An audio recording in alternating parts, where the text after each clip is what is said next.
के लिए कलाम मुक़द्दस में से मत्ती रसूल की मार्फत लिखी गई अंजील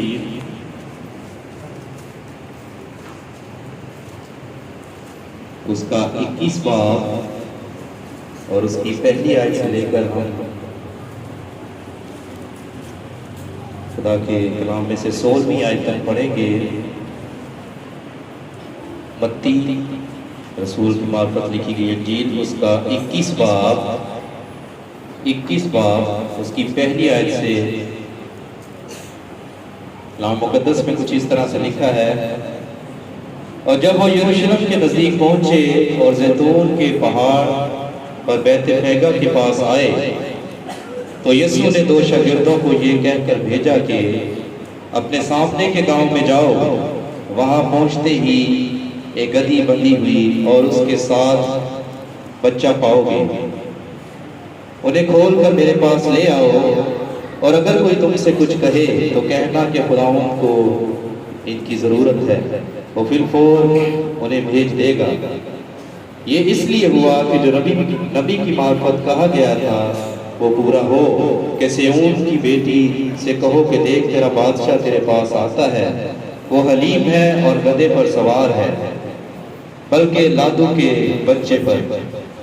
शागिर्दों ने जाकर जैसा यीशु ने उनको हुक्म दिया था वैसा ही किया, और गधी और बच्चे को लाकर अपने कपड़े उन पर डाले और वो उन पर बैठ गया। और भीड़ में के कसरत अक्सर लोगों ने अपने कपड़े रास्ता में बिछाए और औरों ने दरख्तों की डालियां काट कर राह में फैलाई, और भीड़ जो उसके आगे आगे जाती और पीछे पीछे चली आती थी पुकार पुकार कर कहती थी, इब्ने दाऊद को होशना, वारिक है वो जो खुदावंद के नाम पर आता है, आलमे बाला पर होशना। और जब वो यरूशलेम में दाखिल हुआ तो सारे शहर में हलचल बढ़ गई और लोग कहने लगे ये कौन है? भीड़ के लोगों ने कहा ये गलील के नासरत का नबी यीशु है। और यीशु ने खुदा की हैकल में दाखिल होकर उन सब को निकाल दिया जो हैकल में खरीदो फरोख्त कर रहे थे, और सराफों के तख्ते और कबूतर फरोशों की चौकियां उलट दी और उनसे कहा, लिखा है कि मेरा घर दुआ का घर कहलाएगा, मगर तुम उसे डाकुओं की खो बनाते हो। और अंधे और लंगड़े हैकल में उसके पास आए और उसने उन्हें अच्छा किया, लेकिन सरदार काहिनों और फकीहों ने उन अजीब कामों को जो उनके लिए उसने किए और लड़कों को हैकल में इब्ने दाऊद को होशना पुकारते देखा तो खफा होकर उससे कहने लगे, तू सुनता है कि ये क्या कहते हैं? यीशु ने उनसे कहा, हाँ, क्या तुमने ये कभी नहीं पढ़ा कि बच्चों शीरवारों के मुंह से तूने हमद को कामिल कराया? और वो उन्हें छोड़कर शहर से बाहर बैतनिया में गया और रात को वहीं रहा। कलाम मुक़द्दस के पढ़े सुने समझे और अमल किए जाने पे खुदा की बरकत हो, आमीन। आए खुदा के कलाम को, खुदा के बंदा को वेलकम करते हैं भरपूर तालियों में, खुशी के साथ।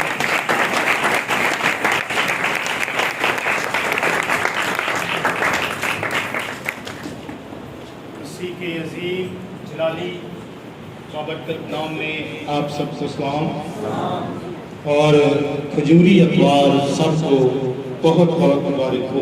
आपको मुबारक हो।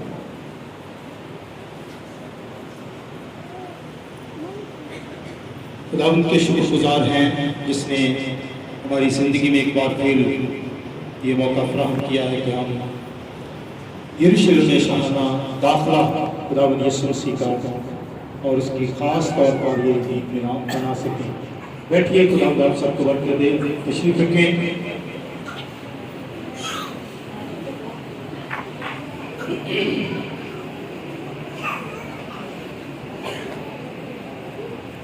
बड़ी संजीदगी से कुछ वक्त के लिए खुदावंद के कलाम की तरफ तवज्जो होंगे। मैं बच्चों से गुजारिश करूंगा प्लीज खामोशी के साथ, अगर हवाला भी निकालना है पढ़ना है तो संजीदगी के साथ। शुरू हम संजीदगी से जब खुदावंद के घर में आते हैं तो खुदावंद की बरकत और उन बरकतों नेमतों को पाते हैं जो जिनका वादा खुदावंद ने अपने कलाम मुक़द्दस में किया है। सो इससे पहले कि मैं खुदा के पाक कलाम को अब तक पहुंचाऊं, नहायत दुख और अफसोस से मैं कहना चाहता हूं कि हमारा भाई रियाज रशीद इस दुनिया पानी से कूच कर गए हैं। हम तमाम उन अजीज़ों के गम में बराबर के शरीक हैं और हर एक सोगवार ख़ानदान के लिए खुदावंद से दुआ गो हैं कि खुदावंद उन्हें तसल्ली इत्मीनान बख्शे। इसी वजह से हमने अपनी जो बड़ी रैली थी उसको कैंसिल किया कि हम उनके गम में शरीक होकर उनके साथ यकजहती का इजहार करें। ज़रूर थोड़ी देर के लिए हम उनके गम में शरीक होने के लिए खड़े होंगे एहतरामन, और इसके बाद हम खुदा के कलाम को सुनेंगे। थोड़ी देर के लिए खामोशी अख्तियार करेंगे और खामोशी से आप दिल में उनके लिए दुआ करें, बड़ी खामोशी के साथ, बिल्कुल संजीदगी के साथ।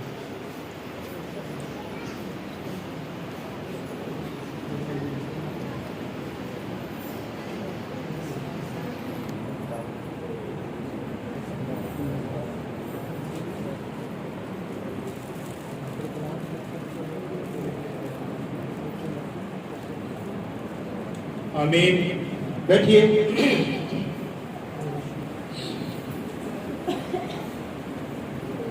खुदावंद यीशु मसीह का यरूशलेम में शाहाना दाखिला,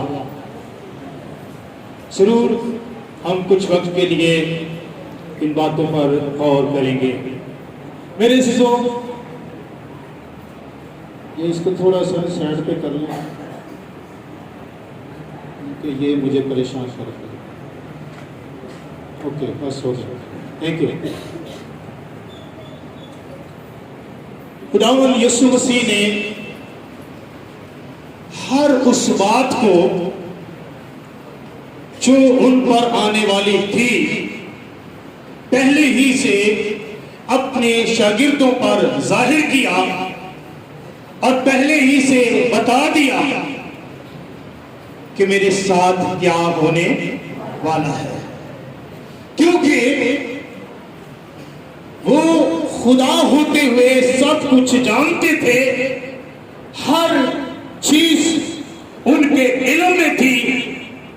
इसीलिए वो पहले ही शागिर्दों को बताते और बता देते थे कि यरूशलेम में जाते हैं और इब्ने आदम के साथ वहां पर क्या सलूक होगा। मेरे अज़ीज़ों, क्योंकि वहां पर जो फिक्की फरीसी सरदार काहिन थे, वो यीशु मसीह के लिए उसे पकड़ने, उसे मारने के लिए मंसूबे बना रहे थे।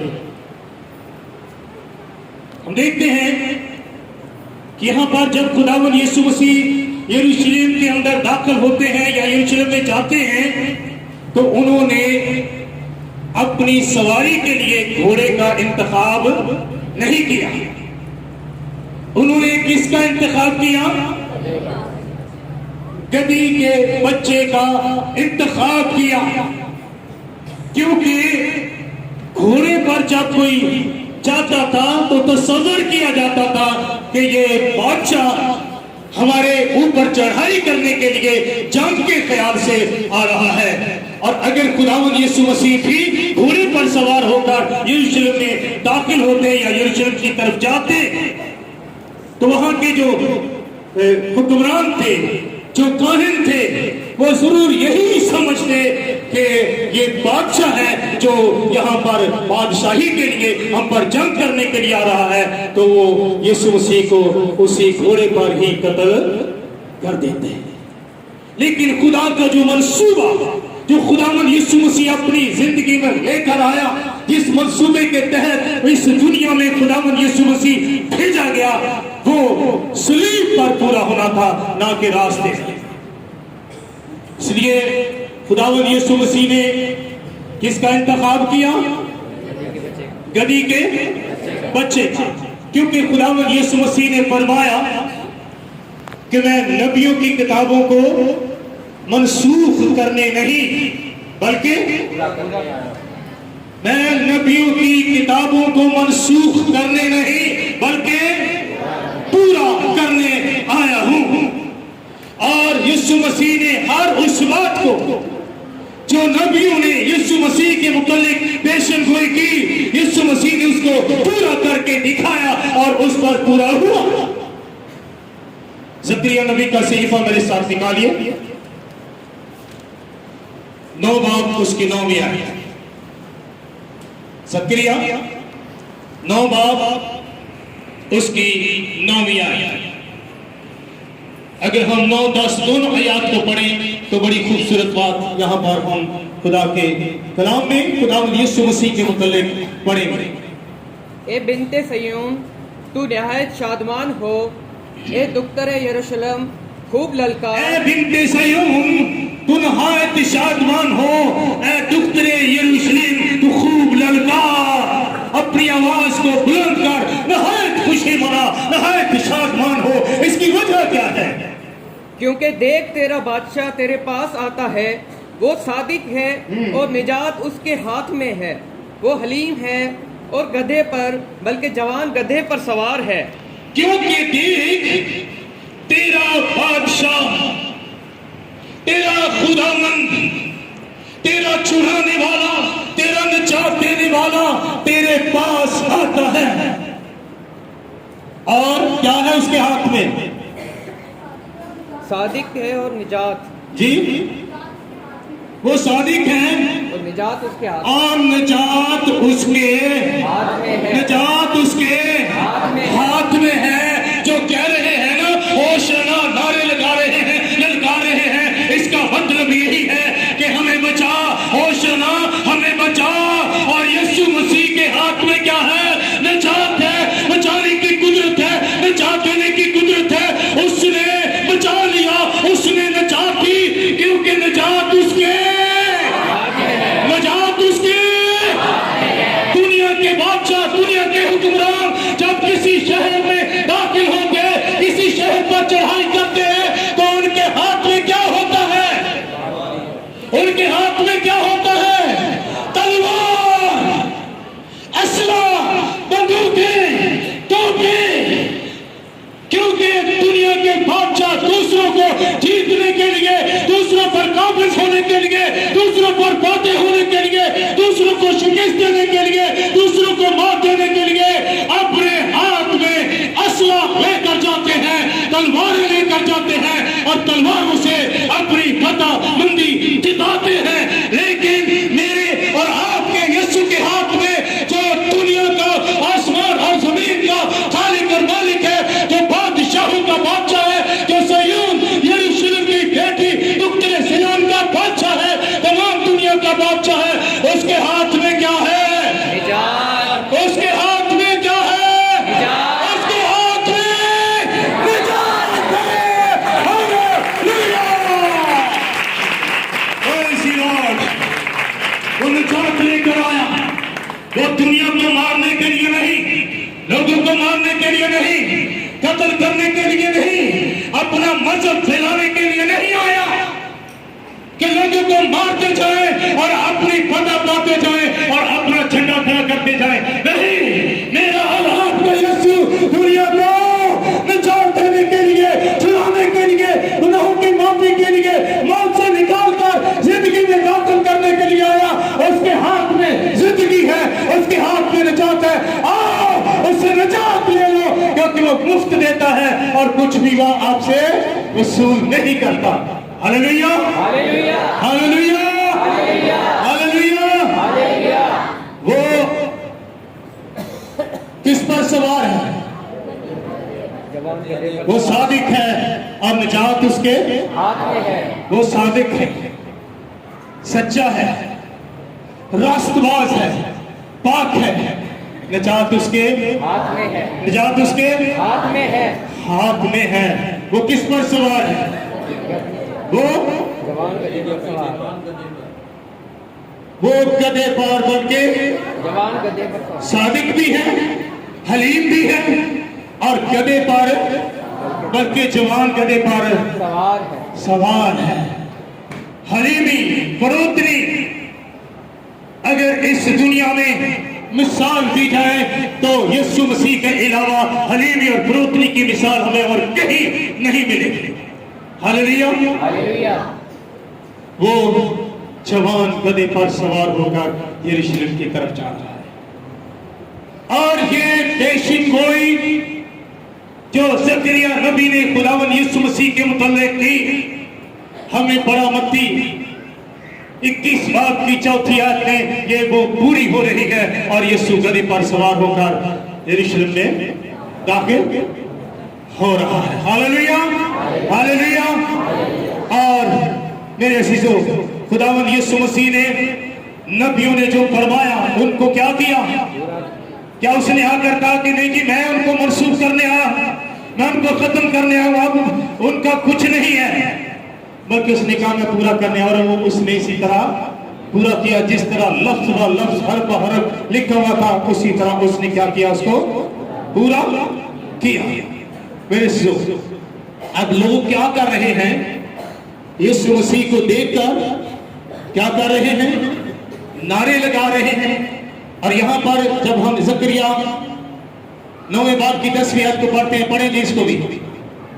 और मैं इफ्राइम से रथ और यरूशलेम से घोड़े काट डालूंगा, और जंगी कमान तोड़ डाली जाएगी, और वो कौमों को सुलह का मुस्ताक देगा, और उसकी सल्तनत समंदर से समंदर तक और दरियाए फिरात से इंतहाई जमीन तक होगी। हालेलुया। और मैं इफ्राइम से रथ और यरूशलेम से घोड़े काट डालूंगा, और जंगी कमान तोड़ डाली जाएगी। हालेलुया। जंगी कमान तोड़ डाली जाएगी, जंगी घोड़े काट डाले जाएंगे, और वो कौमों को सुलह का मुस्ता देगा, और उसकी सल्तनत समुद्र से समंदर तक और दरियाए फरात से इंतहाई जमीन तक होगी। उसने जंगी कमान को क्या किया? तोड़ डाला। जब खुदावंद यीशु मसीह को पकड़ने के लिए आए, और पतरस ने म्यान में से तलवार निकाली और उनके एक सिपाही का कान उड़ा दिया, तो यीशु ने क्या कहा? यीशु ने क्या कहा पतरस से? पतरस, अपनी तलवार म्यान में कर ले। मेरी जंग इस तरह की जंग नहीं है, मैं इस तरह से फतह पाने के लिए नहीं आया। मेरी जंग तो रूहानी जंग है, मेरी जंग तो इब्लीस के खिलाफ जंग है, मेरी जंग तो तारीकी की कुव्वतों के खिलाफ जंग है, मेरी जंग तो शरारत की फौजों के खिलाफ जंग है। जो इब्लीसी कुव्वतें इन लोगों को उकसाती हैं, इनके दिलों में ये बातें डालती हैं, इनके जिलों में ये बातें डालती हैं, उनके खिलाफ मेरी जंग है। तलवार को कहां कर ले? अगर यही करना होता तो मैं क्या करता? बाप से कितने तुमन मंगवा लेता फरिश्तों के?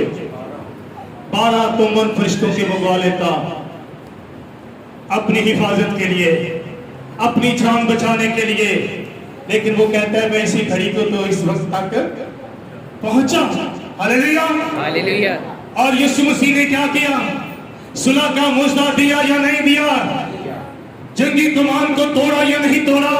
उसने उस सिपाही का कान जो नीचे गिर गया था वहां से उठाया जमीन पर से, और उस सिपाही के उस कान पर जहां से वो कट गया था, जहां से वो इलग हो गया था, वो जिस्म का हिस्सा जुदा हो गया था। अब वो सिपाही और उसकी जो सूरत थी वो बिगड़ गई थी, लेकिन खुदावंद यीशु मसीह ने और उस कान को पकड़कर वहीं पर असली हालत में, ओरिजिनल हालत में लगा दिया, नॉर्मल हो गया, फिर से उसकी खूबसूरती ये मेरे यीशु का कमाल है। Hallelujah hallelujah hallelujah hallelujah hallelujah. Hallelujah. उसने सुलह का मुद्दा दिया नहीं दिया है? अगर कोई और होता क्या करता? और जब खुदा का कलाम बताता है यीशु को पकड़ने के लिए आए थे तो कहने लगे कि यीशु ने कहा किसको ढूंढते हो? वो कहने लगे जी यीशु नासरी को। उसने कहा मैं हूं, पकड़ लो, इनको छोड़ दो। वो सारे के सारे गिर गए। यीशु ने कहा पकड़े जी सुलह का मुद्दा तमाम बनी नो इंसान के लिए खुदावंद यीशु मसीह की तालीम को देखे। अगर कोई तुम्हारे पहले गाल पर थप्पड़ मारे तो दूसरा भी उसके आगे कर दो। ये सुलह है, ये सलामती है। आज लोग सलामती और सुलह को ढूंढते हैं। सलामती का शहजादा आ रहा है, सलामती के शहजादे को कबूल कर ले। अगर दुनिया सलामती के शहजादे को जो गधी के बच्चे पर सवार है, जो सलामती लेकर आ रहा है, जिसने जंगी कमान को तोड़ डाला है, जिसने सुलह का मुद्दा सुनाया है, निजात उसके हाथ में है, बदलसी उसके हाथ में है। आज दुनिया यीशु मसीह को अपना निजात दहिंदा कबूल कर ले, मान ले, तो सारी दुनिया इस जमीन के ऊपर सुलह और सलामती हर तरफ नजर आए, खुशी और शादमानी हर तरफ नजर आए, क्योंकि यीशु मसीह सलामती का सुलह का शहजादा है। Hallelujah hallelujah. मेरे अजीजों, हमने पढ़ा कि उसकी सल्तनत कहां तक होगी? समुंदर से समुंदर तक, समुंदर से और दरियाए फरात से इंतहाई जमीन तक, पूरी रुए जमीन पर उसकी सल्तनत है। आज अगर हम अंदाजा करें पूरी दुनिया में, दुनिया के हर खित्ते में, हर हिस्से में, चाहे कहीं भी कोई है, पूरी दुनिया के अंदर यीशु मसीह का झंडा लहरा रहा है, उसकी निजात का झंडा लहरा रहा है। पूरी दुनिया के अंदर, हर खित्ते में, हर कौम में, हर मजहब के अंदर, हर जुबान के अंदर, हर मुल्क के अंदर यीशु मसीह के लोग, यीशु मसीह अपने लोगों के वसीला से बादशाही कर रहा है पूरी दुनिया के अंदर। Hallelujah hallelujah. और मेरे अजीजों, खुदा का कलाम बताता है जब लोग नारे लगा रहे थे, होशना नारे गूंज रहे थे, मुबारक है वो जो खुदावंद के नाम से आता है, हम हो रही है। लेकिन फिकी और फरीसी और दीगर यहूदी वो उनके होश उड़ गए, वो घबरा गए, वो परेशान हो गए। वो कहते इनको चुप कराएं। इनको क्या करें? इनको चुप कराएं। आज भी बहुत सारे ऐसे फक्की, ऐसे फरीसी, ऐसे यहूदी, ऐसे काहिन मौजूद हैं जो ईमानदारों को चुप कराने की कोशिश करते हैं। कभी उन पर किसी तरह का इल्जाम लगा देते हैं, कभी उन्हें धमकियां देते हैं, कभी उनके घरों को जला देते हैं, कभी उनके जजेस को जला देते हैं, कभी उनको मारने के लिए इल्जाम लगाते हैं, C95 उन पर लगा देते हैं और इस तरह से चुप कराने की कोशिश करते हैं। लेकिन जितना चुप कराते हैं उतना ही बादशाही का झंडा, यीशु के नाम का चर्चा फैलता जा रहा है, दुनिया कबूल करती जा रही है। हालेलुया। उतने लोग यीशु को कबूल कर रहे हैं। Hallelujah hallelujah. क्योंकि वो बादशाहों का निजात। और किसके हाथ में निजात है? बताएं मुझे, कोई दुनिया के अंदर है ऐसा जिसके हाथ में निजात हो और वो कहे ऐ मेहनत उठाने वालों, थके मांदे और बोझ से दबे लोगों, सब मेरे पास आओ। ये दावत आम है, किसी की खास मलकियत नहीं है, किसी खास मजहब के लिए नहीं, खास शख्सियत के लिए नहीं, बल्कि दावत आम है। सब कितने? सब मेरे पास हो, मैं तुमको क्या करूंगा? आराम दूंगा। Hallelujah hallelujah. खुदावंद यीशु मसीह उन्हें एक जवाब देते हैं कि अगर ये चुप रहेंगे तो पत्थर चिल्ला उठेंगे। क्योंकि वो पत्थरों से भी अपनी हमद करवाने की कुदरत है। Hallelujah, hallelujah. अब ये यहूदी, ये फिक्की, ये फरीसी क्यों परेशान थे? क्यों उन्हें ये परेशानी लाहक थी? क्यों यीशु के पीछे पड़े हुए थे? क्यों उसको चुप करा रहे थे, मारने की कोशिश कर रहे थे, कत्ल की कोशिश? इसके पीछे वजह क्या थी? क्या वजह थी? बता सकते हैं? किसी को पता है? आए इसकी वजह देखिए। यूहन्ना 12 बाब निकालिए, 17, 18, 19 आयत पढ़िए, बुलंद आवाज के साथ पढ़िए। यूहन्ना 12, 17, 18, 19। हालेलुया। और यहां पर देखें कि उनकी परेशानी की वजह क्या है, क्यों वो इतना वावेला कर रहे हैं, इतना परेशान है, इसके पीछे क्या लॉजिक है? जी। बस उन लोगों ने गवाही दी जो उस वक्त उसके साथ थे, जब उसने लाजर को कब्र से बाहर बुलाया और मुर्दों में से जिलाया था। इसी सबब से लोग उसके इस्तकबाल को निकले कि उन्होंने सुना था कि उसने ये मौजज़ा दिखाया है। बस फरीसियों ने आपस में कहा, सोचो तो तुमसे कुछ नहीं बन पड़ता, देखो जहान उसका पैरो हो चला।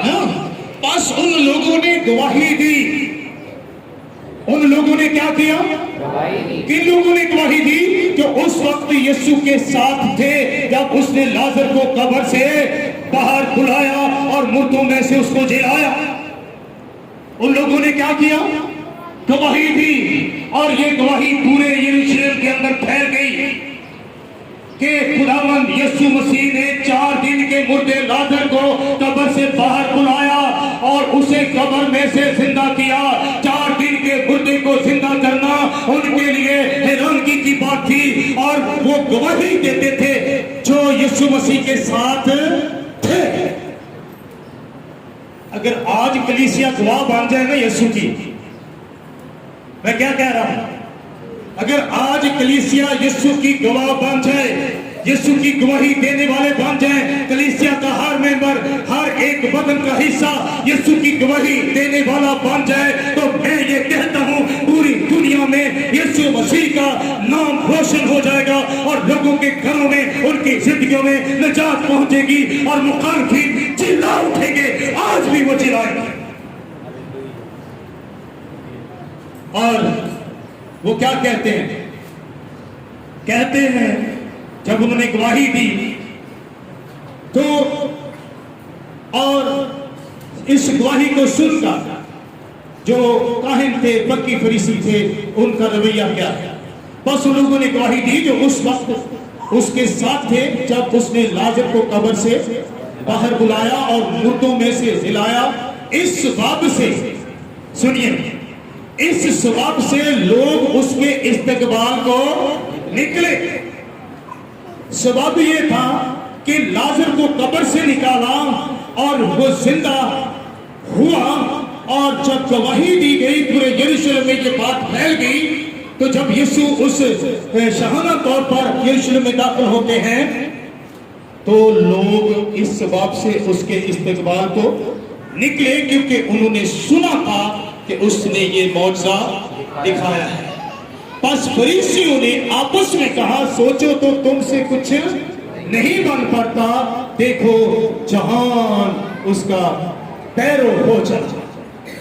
पूरा जहान यीशु की पैरवी में आ गया, पूरा जहान यीशु की पैरवी में चला गया, पूरा जहान उसकी तरफ जा रहा है।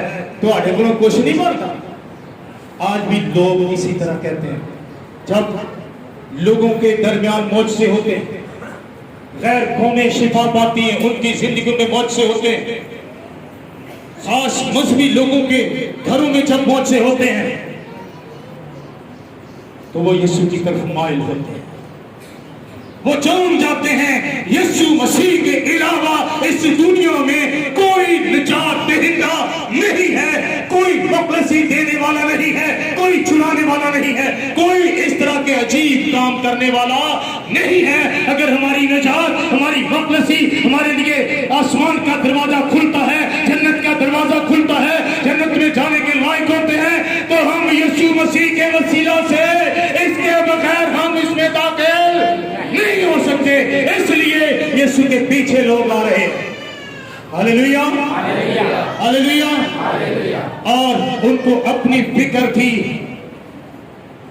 कि हमारा काम ठप हो जाएगा, हमारी रोजी रोटी बंद हो जाएगी, इसलिए वो चिल्लाते हैं, वो रोते हैं, वो कहते हैं इसको चुप कराएं। लेकिन यीशु का जवाब क्या था? अगर ये चुप रहेंगे तो पत्थर चिल्ला उठेंगे। सो मेरे चीजों, अब यीशु मसीह हैकल में दाखिल होते हुए क्या करते हैं जी? उन सबको निकाल दिया जो हैकल में खरीदो उन सबको निकाल दिया जो हैकल में खरीदो फरोख्त कर क्या कर रहे थे? खरीदो फरोख्त कर रहे हैं। हैकल में खरीदो फरोख्त कर रहे थे। वहां कोई मार्केट मंडी नहीं थी, कोई बाजार नहीं था, कोई सस्ता बाजार या कोई अतवार बाजार या हफ्ता बाजार नहीं था। क्या था? किसमें खरीदो फरोख्त हो रही थी? हैकल में। हैकल के अंदर, हैकल में खरीदो फरोख्त हो रही थी। मनी चेंजर वहां पर मौजूद थे, बकरे छतरे लेकर वहां पर बैठे हुए थे, कबूतर फरोश वहां पर मौजूद थे, क्योंकि ईद के मौका पर जब लोग उस हैकल के अंदर, उस यरूशलेम में आते थे तो फिर वो कुर्बानियां देते थे। क्या करते थे? कुर्बानियां देते थे। और जो वहां पर व्यापारी थे, बिजनेसमैन थे, उन्होंने बकरे छतरे रखे हुए थे, उन्होंने कबूतर रखे हुए थे, वो मनी चेंजर वहां पर मौजूद थे जो पैसा कन्वर्ट करते थे, चेंज करते थे। तो जो काहिन थे वो उनके साथ मिले होते थे। इतना एना कमीशन साढ़ा आएगा भाई। अब जो शख्स अपने घर से बकरा या बर्रा लेकर आता कुर्बानी देने के लिए, तो काहिन क्या करते थे? क्योंकि काहिन उनको चेक करते थे, काहिन उनके बारे में बताते थे कि ये सही है या गलत है, ये जायज है या नाजायज है, क्योंकि बेऐब बर्रे कुर्बानी के लिए चढ़ाए जाते थे। काहिन कहते नहीं जी नहीं, ਇਹਦਾ ਇਹ ਨਕਸ਼ੇ ਇਹ कुर्बानी के लायक नहीं, ਇਹਨੂੰ ला जाओ, ਇੱਥੋਂ खरीदो। लोगों को मजबूरन वहां से महंगे दामों बकरा कबूतर लेना पड़ता था। ये बिजनेस कारोबार बन चुका था। और आज भी मैं सरेआम ये बात कर रहा हूं, आज भी खुदा की हैकल, खुदा की इबादत गाहें, खुदा के जो फंक्शन लोग करते हैं, बिजनेस बन गया है। मैंने सुना एक जगह पर बकरे छतरे लोग लेकर जाते हैं हर साल, उसको मेले का नाम दिया गया, आप समझ गए होंगे। और वहां मेले पर क्या होता है, वहां पर भी लोग बकरे लेकर बैठे होते हैं और वो लोग कहते जी आप चढ़ावा कितने दिया बकरा साढ़े को ला लो।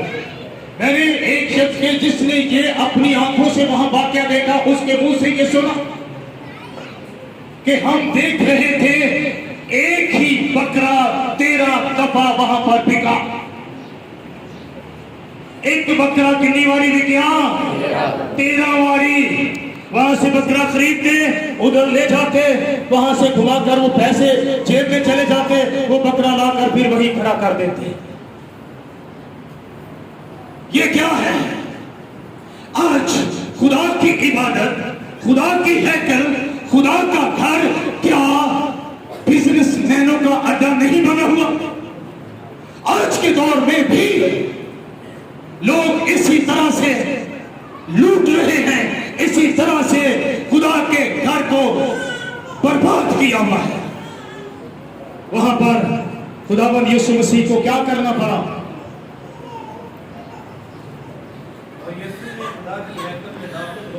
जी उन सबको निकाल दिया जो हैकल में खरीदो फरोख्त कर रहे थे। हाँ, और शराबों के तख्ते और कबूतर फरोशों की कुर्सियां उड़ दी। हाँ जी, उन सब को निकाल दिया जो हैकल में खरीदो फरोख्त कर रहे थे। शराफों की तख्ते उल्ट डाले, कबूतर फरोशों के तख्ते उल्ट डाले। ओह,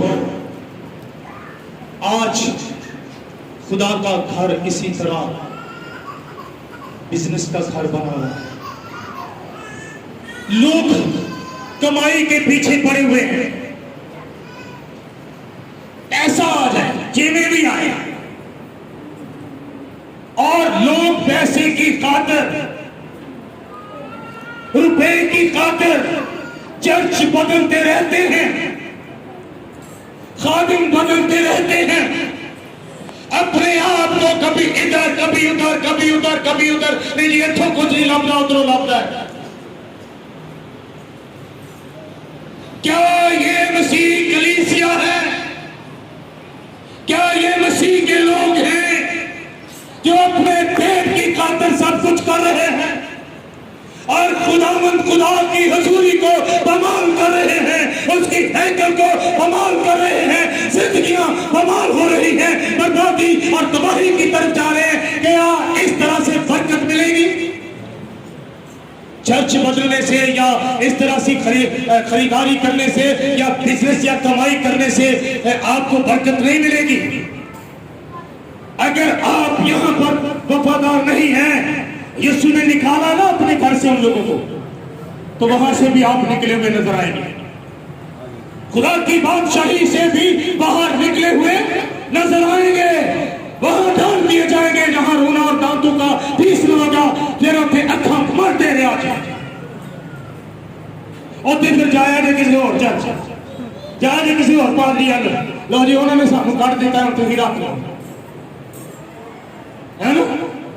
ਉੱਥੇ ਕੋਈ ਹੋਏਗਾ ਉਹ ਕਹਿੰਦੇ ਅਸੀਂ ਇੱਥੇ ਹੀ ਆ, ਅਸੀਂ ਵੀ ਇੱਥੇ ही ਹੁਣ ਤੁਹਾਨੂੰ कितने लेके जाइए? सुनिए गौर से, यीशु मसीह ने उनको निकाला, आज भी कितने लोग निकलेंगे?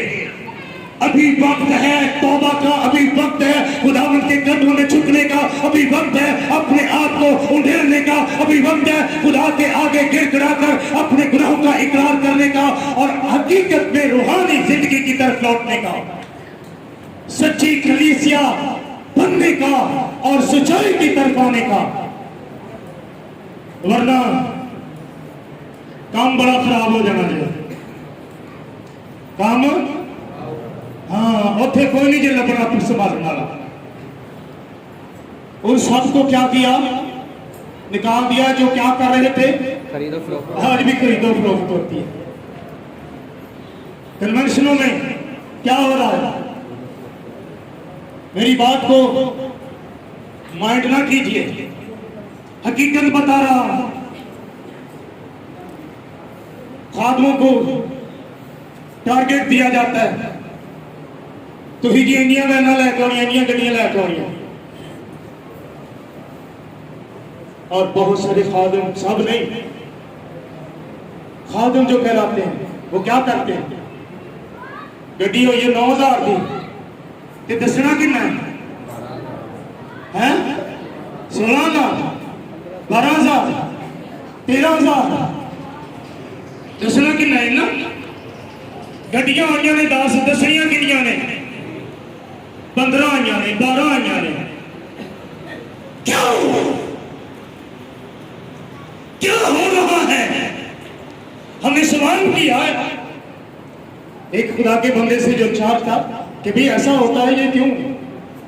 और भाई साहब छोड़ो, सानू गैदरिंग चाहिए, लोग आ जाते हैं, बस वो जो भी करना हो जाने उन्होंने खुदा आ जा रहे हैं।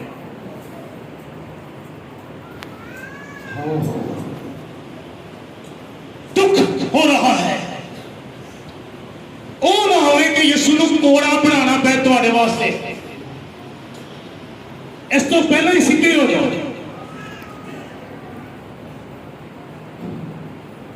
ओ मेरे खुदा माफ करना मेरे अज़ीज़ों, हैकल में यही कुछ हो रहा था और आज भी यही कुछ हो रहा है। हो रहा है या नहीं हो रहा? ये वाज़ेह बात कर रहा है मेरे से। लोग अपने पैसा कमाने के चक्कर में, कमाई के चक्कर में, जेबें भरने के चक्कर में खुदा की ताज़ीम को भूल गए। उसकी रिस्पेक्ट भूल गए, उसकी इज्जत भूल गए और ये भूल गए कि हम किसके पैरोकार हैं। अभी तो नमूना देना है ना लोगों को कि हम किसके पैरोकार हैं। किसके पैरोकार हैं? यीशु के पैरोकार हैं। तो यीशु की मानद, क्योंकि सदाकत, निजात, सच्चाई, सुलह, सलामती उसके हाथ में है, साढ़े हाथ की है। रिश्वत, बेईमानी, बददयानती, ऐसा ये मैं देखूंगा कि कितना पैसा आप अपने साथ लेकर जाते हैं। और कलाम फरमाता है ये दौलत जो इस तरह से कमाई हुई है ना, ये जंग की तरह तुम्हें खाएगी और आग की तरह तुम्हें चाटेगी। जी कैसे? जंग की तरह खाएगी और आग की तरह चाटेगी, यही दौलत। यीशु ने ऐसे ही नहीं उनको निकाल दिया कि ये दूजिया भी खराब कर दे रहे। होश कीजिए मेरे खुदावंद यीशु मसीह ने उनको निकाला। मेरे आज अक्सर लोग अपनी जिंदगी का मकसद सिर्फ और सिर्फ दौलत कमाने में गुजारते हैं। यही मकसद होता है, यही मकसद है उनका। हालेलुया। अज का कोई होंगे ना खादिम या होर कोई होंगे, उन्होंने उसी लैन पे ला लेना। खुदावंद चल तेन भी थोड़ा हिस्सा दे देंगे, चलन दे जिमें चलता है काम। काम तो चलन दिया है ना, काम चलाओ बस जिमें भी चल जाता। खुदावंद यीशु ऐसा नहीं है, वो काम चलाने नहीं, दुनिया को उलझाने नहीं, बल्कि दुनिया को सीधी राह पर, निजात की राह पर, अपनी राह पर, जिंदगी की राह पर और आसमान की बादशाही की राह पर चलाने के लिए, उस राह पर ले जाने के लिए आया। और आसमान के दरवाजे को जो बंद हो चुका था खोलने के लिए आया, ताकि एक बहुत बड़ी भीड़ उसके खून से धुलकर आसमान की बादशाही में खुदा के बाप के सामने हाजिर की जाए, जिसके लिबास पर कोई दाग, कोई धब्बा ना हो, सफेद लिबास के साथ बाप के सामने खड़ी हो। Hallelujah, hallelujah, praise the Lord. मेरे अगर आपके घर में दुआ नहीं हो रही, आपके घर में दुआया मजबा कायम नहीं है, फिक्र सिर्फ कमाई की है, फिक्र सिर्फ अपनी रोजमर्रा की जरूरियात और अपनी ख्वाहिशात की है, तो थोड़ा सा सोच लें। अपने घरों में दुआया मजबे कायम करें, चर्चिस में दुआया मजबे कायम करें। मेरा घर क्या लिखा है? और तुमसे कहा, लिखा है कि मेरा घर दुआ का घर कहलाएगा, अगर तुम उसे डाकुओं की खो बनाते हो। मेरा घर दुआ का घर कहलाएगा, मगर तुम उसे डाकुओं की खो बनाते हो। मेरा घर दुआ का घर कहलाएगा। आज यीशु का घर, क्योंकि यीशु इस घर का खालिक और मालिक है और उसको इस पर क्या है? अख्तियार है। आज उसका घर कौन सा है?